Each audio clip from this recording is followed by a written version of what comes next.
राधा और कृष्ण हमेशा से एक दूसरे के पूरक रहे हैं और एक ऐसे आत्मिक प्रेम की मिसाल है जो भौतिक सुखों से बहुत परे है। यूँ तो राधा कृष्ण का प्रेम अनादिकाल से चल रहा है, पर द्वापर युग में जब भगवान नारायण ने कृष्ण रूपी अवतार लिया तो संसार को प्रेम का सही अर्थ समझने के लिए कृष्ण का ही अंश राधा ने यमुना के निकट रावल ग्राम में वृक्षबान और कीर्ति के यहाँ राधा रूप में जन्म लिया।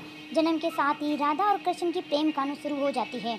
मगर दोस्तों, ऐसी क्या घटना थी, ऐसी क्या स्थिति थी कि राधा को कृष्ण के विरह का सामना करना पड़ा और कृष्ण क्यों अपनी प्रिय बांसुरी को छोड़ देते हैं? इन सब सवालों के जवाब हम इस वीडियो में जानेंगे।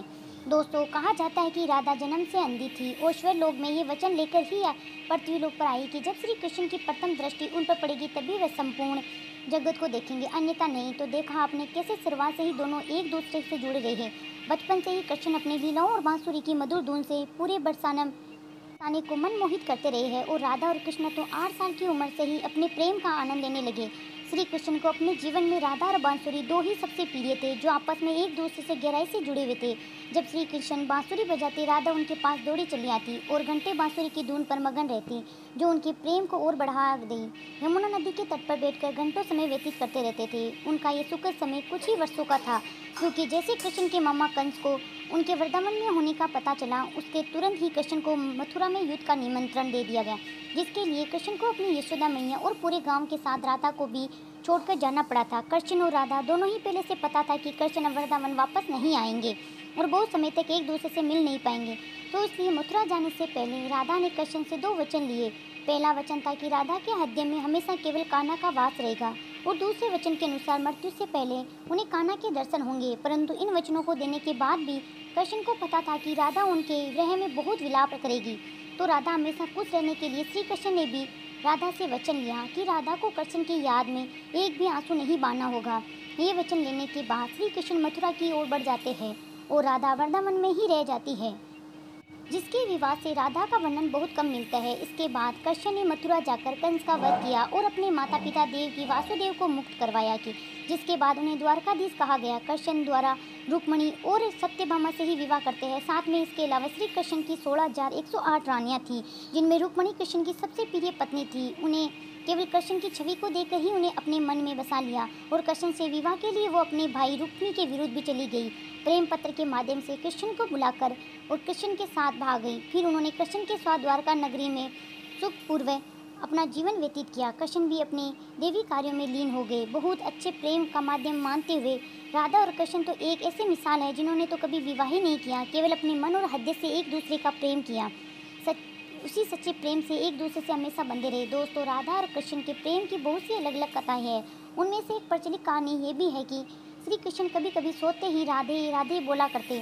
श्री कृष्ण की रानियों को अच्छा नहीं लगता था, तो वह एक बार रुक्मणी ने श्री कृष्ण से कहा कि प्रभु, प्रेम तो हम सब भी आपसे बहुत करते हैं, पर राधा जी में क्या है ऐसा, आप सोते हुए भी उन्हें याद करते हैं। तो कृष्ण बोले, तुम एक बार राधा से मिलो, फिर तुम्हें खुद ही पता चल जाएगा और उनके लिए कुछ लेते भी जाना।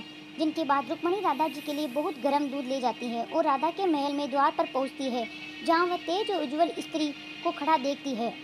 तो उससे पूछती है कि क्या आप ही राधा हो? तो वह कहती है, नहीं, मैं राधा नहीं, उसकी सेविका हूँ। राधा रानी तो 7 द्वार के अंदर मिलेगी। तो रुक्मणी जी 1-2 करके ऐसे सभी द्वार को पार कर जाती है। दोस्तों, जब वो राधा रानी के कक्ष में पहुँचती है तो उन्हें पता चलता है कि राधा कई रातों से कृष्ण नाम जपते हुए जगी रही है और अभी ही उन्हें नींद आई है। रुक्मणी राधा की सखियाँ से कृष्ण द्वारा मिलने के लिए कहने के बारे में बताती है, तो उतने में ही राधा उठ जाती है और कहती है कि कृष्ण ने आज मुझसे मिलने के लिए किसको भेजा है। रुक्मणी आश्चर्यचकित हो जाती है। केवल कृष्ण जी का नाम लेने से ही राधा जागृत हो गई, उनके बारे में पूछने लगी। इतना ही नहीं, जब राधा को पता चला कि कृष्ण ने उसके लिए प्रसाद भेजा है, तो वह बिना कुछ सोचे रुक्मणी से वो गर्म दूध लेकर पी जाती है, जिसे देखकर रुक्मणी हैरान रह जाती है। फिर वो राधा जी से बातें वापस आती है। ये सब जानने के बाद जब रात्रि के समय रुक्मणी श्री कृष्ण के पैर दबाती है, तो वह देखती है उनके पैरों में छल्ले पड़े हुए हैं, जिसे देखकर वह हैरान हो जाती है और पूछती है कि प्रभु, आप कहाँ पैदल गए जिससे आपके पैरों में छाले पड़ गए?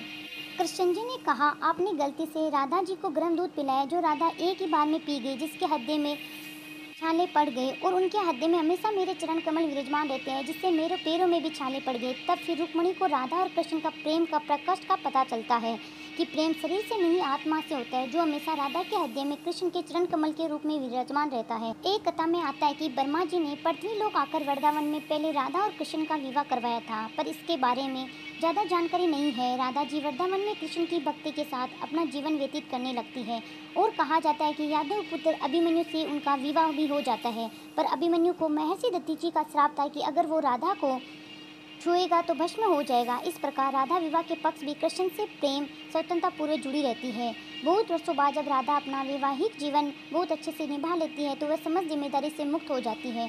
तो फिर वो कृष्ण के पास द्वारका आती है। द्वारका पहुँचने में वक्त राधा और कृष्ण आपस में मौन रहते हुए मन की अभिव्यक्तियों से घंटों एक दूसरे से बातें करते रहे। कृष्ण के अलावा द्वारका में राधा को कोई पहचान भी नहीं पाया। फिर राधा कृष्ण के महल में निवास करने लगी और कृष्ण ने भी उस महल में देविका के रूप में नियुक्त किया, जिससे राधा महल में काम करने के साथ साथ समय मिलने पर कृष्ण की भक्ति और उनसे प्रेम पूर्वक बातें कर सकती थी। परंतु कृष्ण तो अब अपने राज्य पथ में ही अन्य कार्यों में व्यस्त रहते थे। दूसरी ओर राधा अपने पुराने कृष्ण को भी याद करती थी, तो कृष्ण को पुराने दिनों जैसा साथ ना पाकर राधा का मन और अधिक व्याकुल रहने लगा और उन्हें डर सताने लगा कि कृष्ण की जो मनोहर छवि उनके हृदय में वो कहीं धुंधली ना हो जाए। इसी तरह राधा ने चुपचाप तरीके से राजभवन और द्वारका नगरी छोड़कर, जिसके बाद ऐसे ही कुछ समय और बिताने के बाद जब राधा को अंतिम समय पास आने लगा, तब उन्होंने कृष्ण को स्मरण करके अपने वचन की याद दिलाई। राधा के स्मरण करते ही कृष्ण वहाँ दौड़े दौड़े चले आए, परंतु राधा की अत्यंत दयनीय स्थिति देखकर वह अत्यंत भावुक हो गए। उन्होंने राधा से अंतिम समय में कुछ मांगने से कहा, जिस पर राधा ने उनके सामने एक ही इच्छा प्रकट की कि वो अपने जीवन के अंतिम चरणों में कृष्ण का वही रूप देखना चाहती है जैसा वो वृंदावन में देखा करती थी। तो उन्होंने वही बांसुरी की मीठी धुन बजाते हुए सुनना चाहती है। दोस्तों, राधा का बस इतना कहना था कि कृष्ण ने अपनी बांसुरी उठाई और वही मीठी धुन बजाने लगे। बांसुरी बजाते हुए कृष्ण और उनकी धुन सुनती राधा दोनों की आंखों में प्रेम से आंसू की धारा बह रही थी। इतना ही नहीं, बांसुरी की मीठी धुन सुनते सुनते ही माता राधा ने उनके सामने प्राण त्याग दिए, जिसके बाद उसकी मृत्यु से कृष्ण इतने विचलित हो गए कि उन्होंने अपनी प्रिय बांसुरी को वही छोड़कर फेंक दिया। ऐसे राधा की मृत्यु के साथ ही कृष्ण ने बांसुरी भी हमेशा के लिए मुंह मोड़ लिया, क्योंकि बांसुरी और राधा एक अद्भुत रिश्ता था। इसलिए राधा की मृत्यु के पक्ष कृष्ण ने अपने शेष जीवन में बांसुरी तो क्या किसी अन्य वाद्य यंत्र को हाथ भी नहीं लगाया। दोस्तों, राधा और कृष्ण की प्रेम कहानी के लिए कहा भी जाता है कि एक प्राण दो देही। राधा संग स्नेही जिनके शरीर पर अलग अलग थे पर आत्मा एक ही थी। दोस्तों, कैसा लगा आपको हमारा वीडियो? कमेंट करके अवश्य बताइए।